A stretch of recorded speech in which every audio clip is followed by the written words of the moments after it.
വിവിധ ആവശ്യങ്ങൾ ഉന്നയിച്ച് കെട്ടിട നിർമ്മാണ തൊഴിലാളി യൂണിയൻ ATUC മാള മണ്ഡലം കമ്മിറ്റിയുടെ നേതൃത്വത്തിൽ മാള പഞ്ചായത്ത് ഓഫീസിലേക്ക് മാർച്ചും ധർണയും നടത്തി.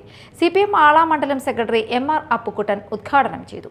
റിട്ടയർമെന്റ് ചെയ്ത് കഴിയുമ്പോൾ അവർക്ക് കിട്ടേണ്ട ആനുകൂല്യങ്ങളൊക്കെ തന്നെ ലഭിക്കാതെ വരിക. കാരണം ഏകദേശം 2 വർഷത്തോളമായിട്ട് ഈ നിർമ്മാണ മേഖലയിലെ തൊഴിലാളികൾക്ക് അവരുടെ പെൻഷനും അതോടൊപ്പം തന്നെ അവരുടെ മറ്റുള്ള അതായത് വിവാഹ ആവശ്യത്തിനുള്ള അപേക്ഷകൾ, അവരുടെ മരണാനന്തര സഹായങ്ങൾ, അവരുടെ മാരക രോഗം വന്നവർക്കുള്ള സഹായത്തിനുള്ള അപേക്ഷകൾ, അങ്ങനെ ഒട്ടേറെ അപേക്ഷകളൊക്കെ തന്നെ ഈ കെട്ടിട നിർമ്മാണ തൊഴിലാളി യൂണിയൻ്റെ ക്ഷേമനിധി ബോർഡിൽ കെട്ടിക്കിടക്കുകയാണ്. ഈ അപേക്ഷകളൊക്കെ ഉടനെ പരിഹാരം ഉണ്ടാക്കണമെന്നാവശ്യപ്പെടുമ്പോൾ അതിന് പണം കണ്ടെത്തേണ്ടതാണ് ഏറ്റവും പ്രധാനപ്പെട്ട ആവശ്യം. അതിന് പണം കണ്ടെത്തുന്നതിന് വേണ്ടി കഴിഞ്ഞ കുറേ കാലങ്ങളായിട്ട് ATUCയുടെ നേതൃത്വത്തിൽ നടത്തുന്ന ഒട്ടേറെ സമരങ്ങളുടെ ഭാഗങ്ങളിൽ ഒന്നാണ് പഞ്ചായത്തുകൾ സെസ് പിരിക്കുക എന്നുള്ളത്.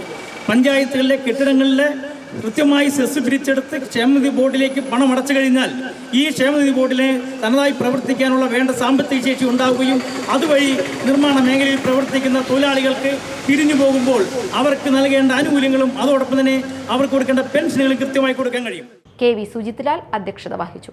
PK Vishwambharan, Indira Divakaran, Lalitha Chandrasekharan, TN Venu, AN Hakim, VN Chandrabose, P Santhosh തുടങ്ങിയവർ സംസാരിച്ചു. തദ്ദേശ സ്ഥാപനങ്ങൾ ഉടൻ സെസ് പിരിച്ചെടുക്കുക, ക്ഷേമനിധി ബോർഡിനെ സംരക്ഷിക്കുക, ആനുകൂല്യങ്ങളും പെൻഷനും കുടിശ്ശിക തീർത്ത് വിതരണം ചെയ്യുക എന്നീ ആവശ്യങ്ങൾ ഉന്നയിച്ചായിരുന്നു ധർണ നടത്തിയത്.